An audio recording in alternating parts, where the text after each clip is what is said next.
Malheureusement, on n'avait pas souvent l'occasion de se voir, à part très souvent une fois par an. Il faut être un peu caméléon dans ces situations-là pour que ça se passe bien. Et si chacun y met un peu du sien, et ben ça se passe super. Vous avez quel caractère? Vous êtes du genre à ne jamais vous énerver? Bon, blablabla. Hein. Alors vous êtes comment? Ah, on s'intéresse à moi, je suis content. Thomas le PN. Putain, je fais il est mal fini, lui. Ils sont foutus. C'est un cabot, hein, votre Thomas Pesquet. En aucun cas, le mec là, il est assez... Regarde. Non mais regarde-le, franchement. Entretien d'embauche. Oui, bonjour, je voudrais devenir astronaute. Faites voir un sourire pour voir. Vous êtes de la famille de François Hollande? Non? Ah bah désolé, hein, si vous n'êtes pas passé par la franc-maçonnerie, vous pourrez pas être astronaute, hein, comme le dit François Hollande. Hein. Faut passer par les loges. Hein. Voilà. Merci monsieur. Au revoir monsieur Pesquet. Non mais franchement. J'imagine c'est aussi pour ça que vous avez été choisi. Ouais, je sais pas, je pense que tout le monde a envie de dire qu'ils sont du genre à jamais s'énerver, mais ça m'arrive de m'énerver pour des choses bêtes comme tout le monde, mais...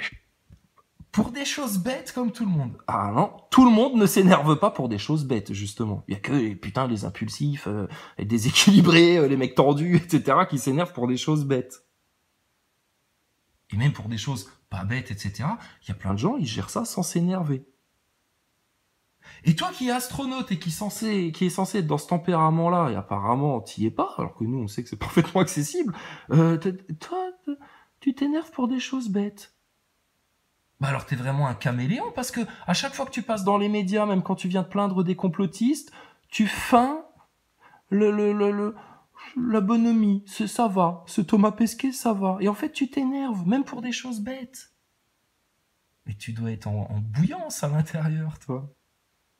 Petit cachotier, petit PN introverti, hein, qui cache tout.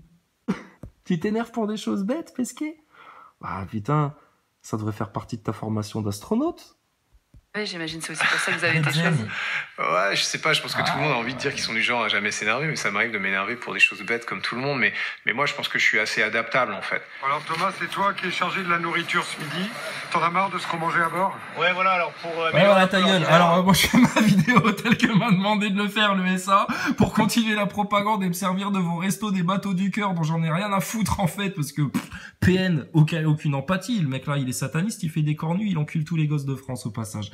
Donc, ouais, ok, ta gueule. Alors, bon, je suis venu présenter mes boîtes de conserve, que c'est super bien, que ça vient de l'espace, hein, c'est un mets gourmet de l'espace. Ça va nous changer un peu des tas de merde que vous bouffez sur votre bateau. Et puis, écoute, ça fera une bonne pub, une bonne accroche, parce que je suis là pour ça et pour rien d'autre, en fait. Hein. Pour rien d'autre. Hein. Plante comme. C'est comme les pièces jaunes de la première dame. C'est comme toutes vos conneries. Hein. C'est comme Chiappa qui distribue l'argent pour le professeur Paty. Qui en veut? Putain, merde. Parce que quand même, le complotisme, Rudi Reichstadt. Ah, ça fait mal aux pieds de cochon. Donc, bon... Thomas, on passe aux aveux maintenant? Nourriture ce midi. T'en as marre de ce qu'on mangeait à bord? Ouais, voilà, alors pour améliorer un peu l'ordinaire, on a amené de la space food, un suprême de poulet au mori, qui avait ça fait tellement mieux en anglais. Thierry Marx. Voilà, pour améliorer un peu les lyophilisés de d'habitude, la cuisine n'est pas hyper... et on n'a pas des masses de possibilités. Il suffit de faire quand même attention parce que ça... Attends, oulala, alors là, attention. De d'habitude, la cuisine... on va créer un litige sur le bateau, là, bouge pas. Et on n'a pas des masses de possibilités. Alors, on n'a pas des masses de possibilités. Et Thomas Pesquet, t'es quand même vachement dur avec tes amis marins, là, parce que ils ont un réchaud, là, apparemment, qui permet de faire un bain-marie ou je sais pas quoi. Bon, ils ont une espèce de plaque de cuisson, etc., qui permet quand même de faire une petite popote de bateau, quoi. Une petite popote de bateau. Et tu peux nous rappeler avec quoi vous réchauffez vos plats, bande d'enculés de la station spatiale, là? Une espèce de valise bidon sur lequel vous accrochez toutes les semaines un nouveau dessin qui vous est soi-disant envoyé des enfants, des employés de la base de contrôle. Ça sort de la bouche de Steve Swanson. Vous pourrez jamais le nier, tout ça là. On dit que la vérité. T'es mort, Thomas. Et donc, c'est votre valise en carton sur lequel il y a soi-disant 2 résistances métalliques qui vous permettent de réchauffer le truc. Déjà, niveau sécurité, etc. Putain, la NASA qui vous met ça en place, la honte. It's like refrigerator art. We put it on our heater here because we really don't have a refrigerator right here. So we use that and we have a new one each week on there. Même pas capable de vous concevoir un petit truc, un réchaud, un machin. Yo. Y a pas des circuits d'eau chaude dans votre combinaison spatiale pour vous réchauffer le cul quand vous êtes du côté obscur de la force, là, de la nuit? Bah alors, ils auraient pas pu vous faire des circuits, là, dans une espèce de boîte, là, pour réchauffer vos trucs? Je sais pas, mais... comme vos chiottes, comme tout ça. Enfin, ça n'a ni queue ni tête. Donc, quand Thomas Pesquet, il vous dit, bon, je fais un peu ce que je peux avec mes super boîtes de conserve Space Food de la NASA, qui normalement devraient carrément se chauffer toutes seules. Enfin bon, mais bon, je fais avec ce que j'ai, hein, parce que bon, on est sur un bateau, hein, je vous le rappelle, hein, on est quand même pas dans une station spatiale. Putain. Pesquet, lèche le sol de tout le royaume de France pour tous les mensonges que t'as sortis à la gueule de tous les Français. Mais t'es que moitié responsable. Les autres responsables, c'est ceux qui ont gobé tout ça sans réfléchir. Il suffit de faire quand même attention parce que ça bouge, mais au moins les trucs vont pas flotter. Et ça, c'est plutôt plus pratique. Ah quoi ? Attention parce que ça bouge, mais au moins les trucs vont pas flotter et s'éloigner de nous. Et ça, c'est plutôt... Et ça, il faut qu'il te le rappelle parce que ça, c'est l'accroche ultime de tout le spectacle spatial. C'est les objets qui volent. Le rêve de tout homme, voler, se défaire de l'énergie électromagnétique du sol pour pouvoir être en impesanteur, en lévitation. Et avec ça, comme dans un spectacle de magie, c'est un effet qui fascine toujours et qui fonctionne toujours. Parce que maintenant, ils ont compris le truc, ils te le font comme si de rien n'était. Ah, on vole ? Ah, pardon, excusez-moi, je m'en étais même pas aperçu. Tu sais, c'est comme l'autre astronaute, là, il joue avec un stylo pour expliquer un truc, et à un moment donné, il le lâche, et puis il dit, oh, excusez-moi. Tu sais, genre, j'ai tellement l'habitude d'être dans la station spatiale, je viens seulement de revenir, je lâche les objets comme ça, parce que dans ma tête, je suis pas encore réadapté à la Terre, et j'ai l'impression qu'en les lâchant, ils vont rester en apesanteur. Excusez-moi, je le ramasse. Putain, quelle comédie. C'est foutu, c'est foutu. Remballe ton ISS, Thomas Pesquet au rapport sur le champ, devant l'autorité de France, les véridiques, les justes, les humbles, les doux, les conscients, là, ceux qui cherchent la vérité, ceux qui l'ont et ceux qui vont avoir la justice très bientôt. Et 2023, je crois que le spatial, il va pas survivre. Plus pratique. Et c'est plus Attention pratique. parce que ça bouge, mais au moins les trucs vont pas flotter et s'éloigner de nous. Et ça, c'est plutôt plus pratique. Là, vous y étiez... Pourquoi il te dit c'est plutôt plus pratique ? Pas parce que c'est un comique de service, Pesquet. Il est comme l'autruche, il se force à être drôle. Parce que en fait, quand il te dit c'est un peu plus pratique, c'est son petit côté enfant, parce que là il est sur un bateau quand même, il y est bien, tu vois, avec des gens vachement sincères et tout, ça lui change de tous les connards de la NASA qui sont tous des putains de francs-maçons là. Et puis bon, il est sur un bateau avec des gens, puis c'est un peu plus pratique parce que c'est dur d'assumer le mensonge devant des innocents, hein Thomas, avoue-le. Émotionnellement, il est foutu le mec là. Ils l'ont fracassé leur Thomas Pesquet à lui faire porter ça sur les épaules. Votre temps de vacances, c'était Ouais. pas un Ils se entraînement. battent. Pas du tout. Mais est-ce qu'il y a des choses que vous avez, qui vous ont surpris et qui peuvent vous servir peut-être dans une future mission ? Alors, par exemple, le sommeil fractionné, ça on fait pas dans la station spatiale. Là, on revient ce matin. Alors, c'est pas mal que tu te grattes le cou au moment là parce que... Mais ça, c'est justement la question qu'on s'est toujours posée. Vous dormez, vous allez tous au dodo à la même heure et vous vous réveillez tous à la même heure dans la station ISS. C'est ce que vous nous dites. Comment il n'y a pas un mec de garde, quelqu'un qui reste en alerte au cas où il y a un problème de dépressurisation ou je sais pas quoi? Putain, mais c'est la moindre des choses. Mais non, ils te vendent qu'ils vont tous dormir à la même heure, comme s'ils partaient faire un voyage à des années-lumière et qu'ils devaient passer en sommeil intergalactique, tu sais. Allez, 22h les astronautes, on va se coucher. Chacun dans son sac de couchage. Roger, je suis amarré au sac de couchage. Allez, extinction des feux. 3, 2, 1. Ignition. Oh, nominal. Donc bon, bref. Non, vous devriez justement fractionner les sommeils et tout, rendre disponibles les chiottes pour certains pendant que les autres y dorment, tu vois, ou ta machine de sport qui aurait facilement pu être remplacée par de simples élastiques, hein, ça aurait été moins d'encombrement dans votre station, mais je sais pas, fallait que ça tape à l'œil, fallait que ça fasse machine de l'espace hyper complexe, etc., pour que tout le monde reste dans un état où il se pose pas de questions, mais des élastiques, connard. Ça aurait largement fait l'affaire pour tous les exercices de musculation que vous faites. Point barre. Et si t'es pas content avec ça, tu vas demander à Frank Ropers qui te le confirme et te mettra un mawashi dans ta tête. En mode penchak silat. Mais t'es vraiment une buse, Pesquet. C'est la honte sur tout le spatial, grâce à toi. Servir peut-être dans une future mission. Alors, par exemple, le sommeil fractionné, ça on fait pas dans la station spatiale. Là, on Étonnamment. revient ce matin, je suis encore un peu fatigué, mais on dort par morceau d'1 heure ou par morceau de 2 heures. J'avais jamais fait ça dans ma vie d'avant, ou du moins pas sur une période aussi longue. Donc ça, je suis content parce que j'ai appris à gérer cette fatigue-là que j'avais pas appris à gérer. Ça peut me servir pour le... J'ai appris à gérer la fatigue, etc. Mais t'hallucines ou quoi? Mais les mecs qui font les 3-8, etc., ils apprennent comment à la gérer la fatigue. Je sais pas moi, Thomas Pesquet, dans ton entraînement d'astronaute, ils vous ont pas justement fait des privations de sommeil ou quand vous étiez allé faire de la spéléo, etc. C'était pas ça le but de cet entraînement-là, justement pouvoir gérer comme un militaire en fait des privations de sommeil pour être toujours quand même, tu vois, bien alerte. Et là, t'as découvert ça en revenant de l'espace, en allant faire un tour en bateau, que bon, bah, fallait faire dodo chacun son tour. Parce que bon, on sait jamais ce qui peut arriver sur un bateau. Et sur un bateau, écoute, t'as la chance au moins d'être sur Terre, même si t'es perdu en mer, au moins t'es sur Terre. Mais alors, s'il y a une avarie dans l'espace dont ta cahute l'a même pas blindée, mais avec des parties vitrées, putain, Pesquet. Les obturateurs, ça sert de blindage aux parties vitrées, Thomas Pesquet? Voilà une question qu'elle serait bonne à lui poser. Pour le futur, là sur le bateau c'est un peu plus physique, un peu plus encore confiné, mais ça ce sera peut-être le cas pour une future mission lunaire.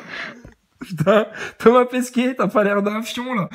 On dirait toi dans la cupola avec cette fameuse photo prise depuis l'autre bout de la station où on te voit dans la cupola en plein soleil avec tes Ray-Ban, comme une espèce de marionnette du Muppet Show. Thomas Pesquet devant l'horizon. Écoute, il y a pas de courbure à 5 km, hein. Putain, je sais pas à qui vous allez faire avaler ça, qu'un bateau ça disparaît à 5 km à l'horizon à cause de la courbure. Mais en tout cas, toi, t'as la même tête de bulle dans ton voyage en bateau que dans ta cupola, là, à raconter tes salades aux gens avec toujours le même soleil qui t'éclaire. Rends grâce au Seigneur ou disparaît en enfer, Pesquet. Donc de cette nuit dans ces conditions-là sur Terre, ça peut être que bénéfique, je pense. D'ici 2021, Peut-être le cas pour une... Quand Pesquet, il chialote à la fin de ses phrases, c'est qu'il ment. Simple. Et écoute, encore, il finit la phrase. Parce que Thomas Pesquet, il doit jouer l'assurance qu'il est sûr de lui et tout, mais le mensonge qui tient, putain, à l'intérieur de lui, t'imagines pas ce que ça fait, comment il est, tu vois. Donc quand il te parle sérieusement comme ça, mais qu'à la fin de sa phrase, il est en train de chialoter comme ça, c'est que c'est cramé. Hein. Pesquet, on est en 2023, hein, faut te réveiller. Hein. Les gens, ils ont une conscience qu'ils avaient pas en 1969, là, quand vous avez commencé tout votre fourbi, là. Pour le futur, là sur le bateau c'est un peu plus physique, un peu plus encore confiné, mais ça ce sera peut-être le cas pour une future mission lunaire. Donc de cette nuit dans ces conditions-là sur Terre, ça peut être que bénéfique, je pense. Ça peut être que bénéfique, je pense. Pour une mission lunaire? Alors la NASA t'entraîne pendant 7 ans, ils te font tous les entraînements possibles, etc. Et putain, faut que t'ailles faire une balade en bateau avec des copains pour découvrir des choses qui pourront être utiles dans un voyage pour la Lune. À quoi il sert ton entraînement à la NASA, tocard? Mais franchement, les NASA boys, ils vont se rendre compte quand qu'ils se foutent de leur gueule. Ils la voient pas, l'incohérence dans le discours? Bah non, parce qu'ils sont tellement idolâtres. C'est comme quelqu'un qui est amoureux et qui voit pas qu'il se fait tromper. C'est comme quelqu'un qui est fanatique d'une équipe de foot. Et les mecs, ils peuvent violer des enfants tant qu'ils mettent des buts, c'est pas grave, tu vois. C'est putain des tarés, les gens là. Dans la Bible et dans le Coran, qu'est-ce qui est dit sur les idolâtres? C'est les grands perdants, c'est les foutus, ceux-là. 2021, retour dans la station spatiale. Peut-être le cas pour une future mission lunaire. Donc de cette nuit dans ces conditions-là sur Terre, ça peut être que bénéfique, je pense. D'ici 2021. Je pense pas trop dire de conneries. Si, tu dis une énorme connerie, encore une fois. Pesquet, il peut pas tenir 3 minutes, 5 minutes à nous parler de son spatial sans déblatérer une énorme boulette qui vient le rétamer la gueule par terre. Le problème, c'est que les gens, ils sont inconscients. Ils sont trop profanes. Ils savent pas. Ils font pas attention. Ils sont éblouis par le voile de séduction que c'est un astronaute. Ça nous dit forcément la vérité. Comme tous les médecins qui nous ont envoyé nous faire picouser, comme tous les gouvernements du monde libre. Ah ouais, j'entends des commentaires là dans les médias. Ça y est, nous sommes le monde libre. Dans le monde libre, le monde libre. Je crois que c'était Thierry Breton qui parlait de ça. Le monde libre. Ah putain, le monde libre. La France, l'Europe, le Reich européen, l'Occident, Macron. Les États-Unis avec Biden, le monde libre avec la CIA, la NSA, le 11 septembre, Zelensky, l'arnaque, la marionnette, Thomas Pesquet et la supercherie de la NASA, le monde libre. Nous, on est libre parce que nous, on s'est délivré de tout ça. Mais les autres, ils sont pas libres du tout. Faut arrêter de raconter ça. C'est encore un énorme mensonge, une fake news qui vient du mainstream.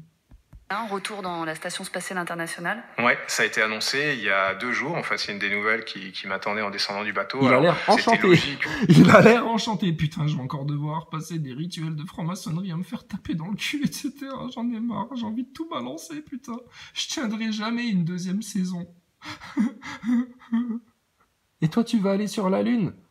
Mais Pesquet, t'as besoin d'aller faire un voyage en bateau pour comprendre le fractionnement du sommeil. C'est grave.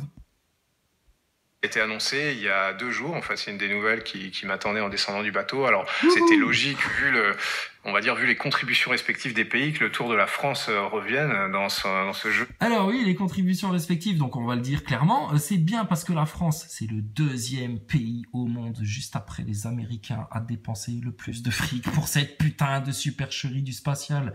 Tu te casses le cul à taper dans des casseroles pour tes retraites? Mais va voir Macron, dis-lui monsieur Macron, on a compris que le spatial c'était une arnaque, on sait que vous êtes au courant, on a trouvé les sous pour les retraites. Vous permettez?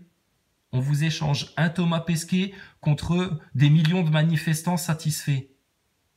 Tu deals ou pas, petite pute de la banque Rothschild? Bah, il va t'envoyer péter, parce que c'est une pute. Donc voilà, c'est tout.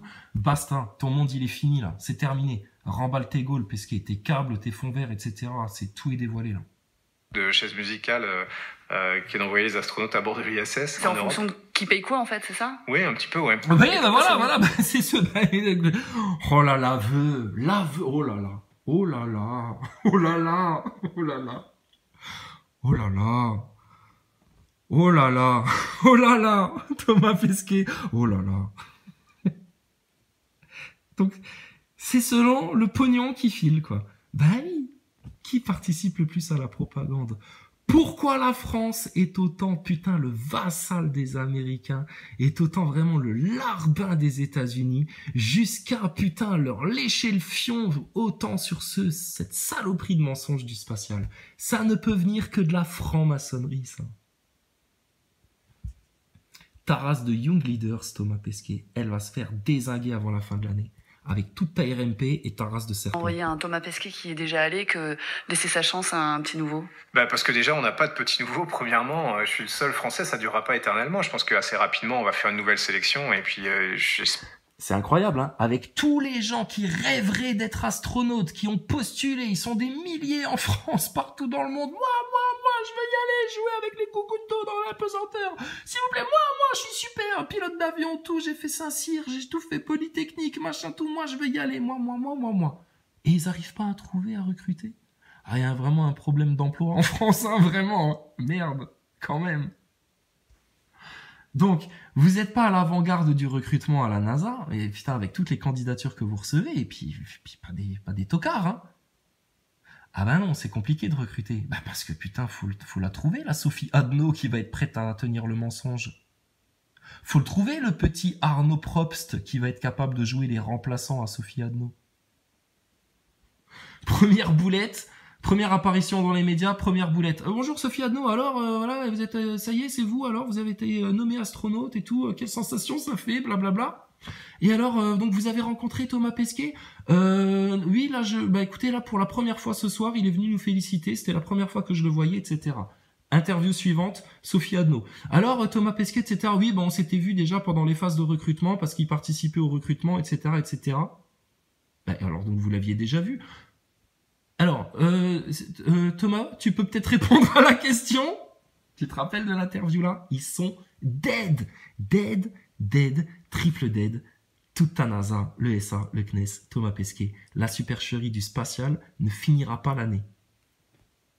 Je suis quasiment certain qu'il y aura un Français et une Française, j'espère. Que laisser sa chance à un petit nouveau. Parce que déjà on n'a pas de petit nouveau. Premièrement, je suis le seul Français, ça durera pas éternellement. Je pense qu'assez rapidement on va faire une nouvelle sélection et puis j'espère, je suis quasiment certain qu'il y aura un Français et une Française, j'espère.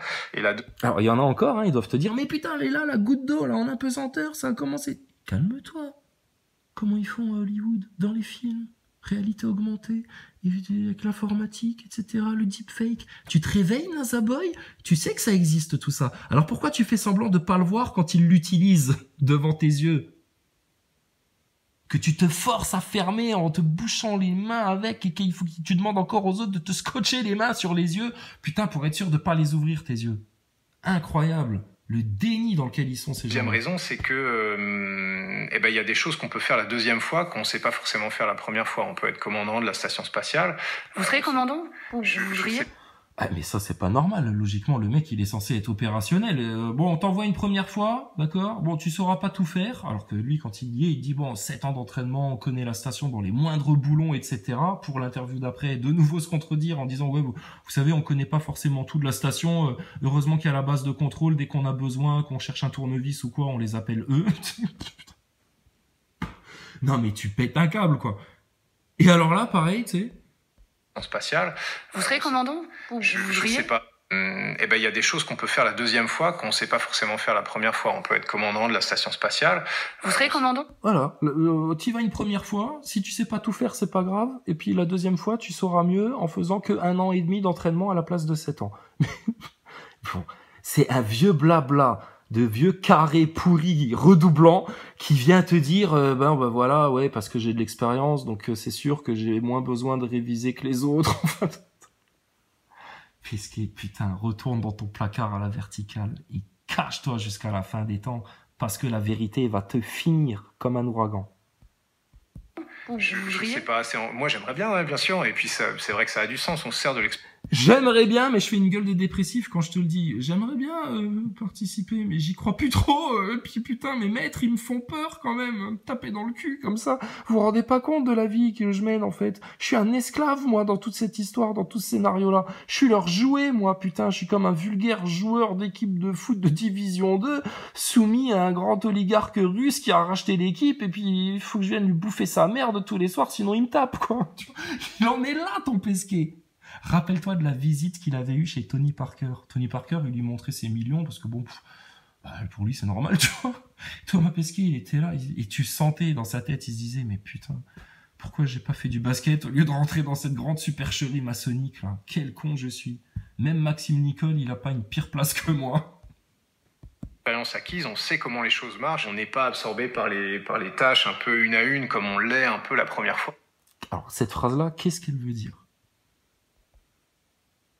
Franchement, là, il va falloir que tu nous éclaircisses, la Pesquet. C'est vrai que ça a du sens. On se sert de l'expérience acquise, on sait comment les choses marchent, on n'est pas absorbé par les... On sait comment les choses marchent. Normalement, t'es censé le savoir même avant d'arriver. 7 ans d'entraînement. On sait comment, imagine, je sais pas, un vétérinaire, tout d'un coup, un jour, il arrive dans son cabinet. Alors, comment ça marche ici? Alors, ça, c'est la radio, ça, c'est le bistouri, ça, c'est... Comment on fait? Imagine. C'est vrai que ça a du sens, on se sert de l'expérience acquise, on sait comment les choses marchent, on n'est pas absorbé par les tâches un peu. On n'est pas absorbé par les tâches un peu. À chaque fois qu'il dit un peu, c'est que un peu, il sait pas de quoi il parle, qu'il est en train de te coudre du fil blanc, enfin bon bref. On le connaît par cœur, ton Pesquet. Ça va le soleil dans l'espace sans filtre atmosphérique à travers le vitrage là? Ça chauffe pas trop le front? Normalement, ton Thomas Pesquet, au bout de 5 minutes dans la posture là, à surveiller son écran, à se prendre le soleil pile comme ça dans la gueule, tu devrais le voir après, avec le bout du nez tout rouge comme un clown, et une grosse marque sur le front, toute rouge. Un coup de soleil sur le frontal, avec le bout du nez tout rouge. Putain, Pesquet, t'es vraiment le clown de service. Que les enfants des générations futures se foutent de ta gueule pour toujours, de cette clownerie du spatial, que tout le monde en prenne conscience. Putain, le soleil, et j'espère que ça chauffe pas trop sur les appareils, là, parce que dis donc, hein, faudrait pas qu'il y ait un court-circuit dans la coupola, dis donc. C'est vrai que ça a du sens, on se sert de l'expérience acquise, on sait comment les choses marchent, on n'est pas absorbé par les tâches un peu une à une comme on l'est. On n'est pas absorbé par les tâches un peu une à une, un peu comme on l'est. Un peu la première fois, mais... Un peu la première fois. Écoute, moi, tu m'expliques le sens de cette phrase-là. Moi, j'y vois aucun sens, justement. Mais si Thomas Pesquet nous dit que ça a du sens, c'est vrai que ça a du sens tout d'un coup de mettre ses lunettes de soleil parce que ça doit taper un petit peu, hein, le soleil en pleine gueule. Hein. Les projecteurs, ils sont forts, là. Hein. Ils sont forts, hein, Thomas, les projecteurs. Hein. Ça chauffe un peu, hein. Les dangers du soleil. Allez voir la vidéo pour ceux qui ne la connaissent pas par cœur, comme nous. Les dangers de l'ISS. Thomas Pesquet. Il va tout expliquer. D'accord? Et tu verras tous les tours de magie. Il va te dire tous les trucages, si tu es attentif. On peut prendre un peu de recul et puis manager ça un petit peu mieux. Il y a des choses que vous vivrez différentes. Et puis maintenant j'ai ça un peu mieux. Ah, bah oui, parce que la première fois c'était pas terrible. Hein. Quand ils t'ont mis ton chapeau de cow-boy de Noël pour parler de tes boîtes de conserve, hein, c'était un peu clownesque. Bon alors là, plein cagnard, etc. Tranquille, hein, bon, en train de bronzer. Comment vous pensez, peut-être avec moins de stress ou au contraire davantage, je ne sais pas. La première fois quand on s'embarque à bord d'une fusée, ben voilà, on se dit de toute façon, il faut espérer que ça marche bien. On n'a pas d'expérience physique du décollage, on ne sait pas ce que c'est là. On n'a pas d'expérience physique du décollage. 7 ans d'entraînement. Combien d'heures en centrifugeuse, Pesquet? Ça va vite, hein, la centrifugeuse, hein. Tu les sens légers, hein. Bon, mais il a aucune expérience du décollage. Il sait pas quelle sensation ça fait, quel bruit ça fait, etc. Mais 7 ans d'entraînement quand même, hein. L'accélération, les vibrations, on nous a raconté, mais c'est pas des choses qui... On nous a raconté, mais... donc, pendant les 7 ans de formation... Il y a des oldies qui sont venus, là, sur la place, là. Bon, les jeunes, écoutez-nous bien. Vous aurez aucun entraînement là, de ce qu'on va vous dire. Comme le disait Jean-François Clairvoy, quand vous allez être dans l'espace, même si vous êtes des cœurs endurcis, putain, vous allez chialer de voir cette planète tellement qu'elle est belle. Bon, mais une fois que ça se sera passé, je vous jure, vous allez tous chialer. Bon, enfoiré. Enfin, plutôt avant, va falloir monter dans la fusée. Et ça, c'est des sensations qu'on va vous raconter, mais il n'y aura pas de simulation, vous vous en rendrez compte au moment venu. Ouais, les accélérations, légers, tout ça. Alors, écoute-moi bien, Jeannot. Ferme ta gueule, Pesquet. Tu sais pas de quoi tu parles. Tu sais pas le stress que c'est, ce gros pétard sous ton cul. T'as vu la fusée d'Elon Musk, là? Hein? Tout le monde y croyait, tout le monde faisait des wouh, des yeah, Thomas, des youpi et tout. Puis au final, boum, badaboum. Comment t'expliques ça? Hein? Bah, si ça se trouve, toi, demain, tu seras dans une fusée, ça peut t'arriver aussi. Alors, écoute bien ce que je vais te dire. C'est des sensations fortes, le décollage. Ok, mec? Il faut espérer que ça marche bien. On n'a pas d'expérience physique du décollage. On ne sait pas ce que c'est, l'accélération, les vibrations. On nous a raconté, mais c'est pas des choses qui se transmettent avec des mots. La deuxième fois, on sait à quoi s'attendre et j'imagine qu'on est peut-être un peu plus attentif. On se dit, tiens, qu'est-ce que c'est que... T'as l'impression de voir Jonathan Cohen en train de te faire Serge le mytho quand il regarde du côté comme ça. Mais c'est Serge le mytho, Tomate le mytho. Oh là, oui, oh là là, oh là là, oh là là, oh là là, qu'est-ce que t'en racontes des mensonges, toi? Raconter, mais c'est pas des choses qui se transmettent avec des mots. Regarde-le. La deuxième fois, on sait à quoi s'attendre et j'imagine qu'on est peut-être un peu plus attentif. On se dit, tiens, qu'est-ce que c'est que ce petit clon là? Est-ce que c'est censé vraiment être là? Donc... Putain. Mais je le découvre en même temps, moi. Qu'est-ce que c'est que ce petit clong? Putain, Pesquet. Mais franchement, mais t'es comme le vin, tu te bonifies avec le temps, en fait, toi. Excellent. Mais des très bonne cuvée. Cuvée 2023. Regarde, y a rien à faire. Tout nous est servi sur un plateau. La cuvée Pesquet 2023, franchement, savoure-la bien. On va la boire jusqu'à la lit. On va te vider de ton sang, toi, Pesquet. Mais putain, on va rigoler. Alors, monsieur Thomas Pesquet, vous avez donc participé à une fraude majeure visant à manipuler les enfants de France, à leur raconter des fadaises de science. Relevez la tête devant votre jugement, monsieur Pesquet. Putain, tu vas être bientôt en tôle, toi. Oui, t'auras mal au fion, mais t'inquiète pas, ça va être comme dans tes rituels de franc-maçon. Raconter, mais c'est pas des choses qui se transmettent avec des mots. La deuxième fois, on sait à quoi s'attendre et j'imagine qu'on est peut-être un peu plus attentif. On se dit, tiens, qu'est-ce que c'est que ce petit clon là? Est-ce que c'est censé vraiment être là? Donc il y a peut-être un peu plus, bizarrement. Et tu sens qu'il essaye d'en faire un peu de l'humour, hein, de rajouter de la légèreté à l'énorme connerie qu'il raconte. Mais bon, la journaliste en face, elle doit l'écouter avec un air sérieux et puis elle doit faire oui de la tête comme ça, tu sais. Donc il se dit, bon, c'est pas trop le moment de faire de l'humour. Donc il enchaîne, ni vu ni connu, hop, hop, hop. Oh là là. Peut-être un peu plus attentif. On se dit, tiens, qu'est-ce que c'est que ce petit clon là? Est-ce que c'est censé vraiment être là? Donc il y a peut-être un peu plus, bizarrement, d'appréhension la deuxième fois, décollage, atterrissage. C'est beaucoup de boulot aussi, la première. Oh, c'est du boulot, vu qu'il n'y a pas de simulateur, c'est du boulot tout ça. La mission, ça m'a pris 7 ans pour... Ouais, tu vois, t'as vu, bon... Oh là là, mais putain, quel bon acteur. Franchement, elle est pas splendide cette tirade là. Donc il y a peut-être un peu plus, bizarrement, d'appréhension la deuxième fois, décollage, atterrissage. C'est beaucoup de boulot aussi. La première mission, ça m'a pris 7 ans pour la préparer. La deuxième, ça devrait être beaucoup plus rapide. Combien de temps? 1 an et demi, je pense, d'entraînement. Ça devrait être plus rapide? Comment ça? Il en sait rien? Il devrait dire, bah si je y retourne, je sais que j'aurai une phase d'entraînement qui durera 2 ans, 1 an et demi. 36 mois, ce que tu veux, j'en sais rien. Mais il est censé le savoir. Mais ils savent pas trop. Mais... Qu'est-ce qui se passe, monsieur Pesquet, si jamais il y a quelqu'un qui meurt dans la station spatiale? Il y a un protocole? Non, enfin, on m'en a jamais parlé.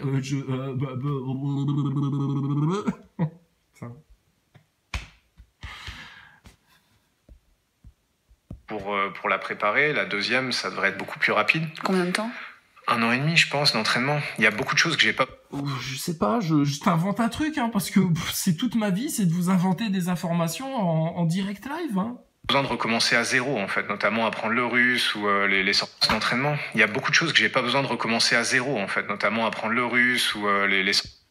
Et c'est pour ça que je me gratte le cou, parce que, encore une fois, bon, voilà, j'ai pas besoin de réapprendre le russe, par exemple. Ah ouais, d'accord, sans déconner. Mais pourquoi? Ah bah parce que je l'ai déjà appris. T'as l'impression de voir Johnny Hallyday, tu sais, au Paris-Dakar, quand il te dit tu te rends compte que si on était parti un quart d'heure plus tôt, ça ferait déjà un quart d'heure qu'on serait là. Thomas Pesquet, il te dit bon bah forcément l'entraînement il va durer moins longtemps parce que bon les cours de russe, vu que je connais déjà le russe, j'ai plus besoin d'aller apprendre le russe. Hein. Puis vu que les Russes de toute façon ils sont persona non grata là maintenant. À quoi bon apprendre le russe, vu que les Russes, vous êtes plus copains avec eux à cause de Zelensky, j'allais dire la Poutine, le pantin, pardon. Elle est bien adaptée à ton poignet, ta montre, hein, pas comme Chris Hadfield, hein. C'est fou, hein. Elle est pas en train de brinque-baller comme ça, etc. à côté de ton petit cordon blanc, là. Tu l'as plus, le rouge? Le rouge de la cabale? Non, c'est pour Madonna, ça. Espèce de ficelle. Extravéhiculaire, il faut juste que je révise un petit peu, que je me remette au niveau. Mais ce que j'espère quelque part, c'est peut-être en profit de sortie extravéhiculaire. Il faut juste que pour la préparer, la deuxième, ça devrait être beaucoup plus rapide. Combien de temps? 1 an et demi, je pense.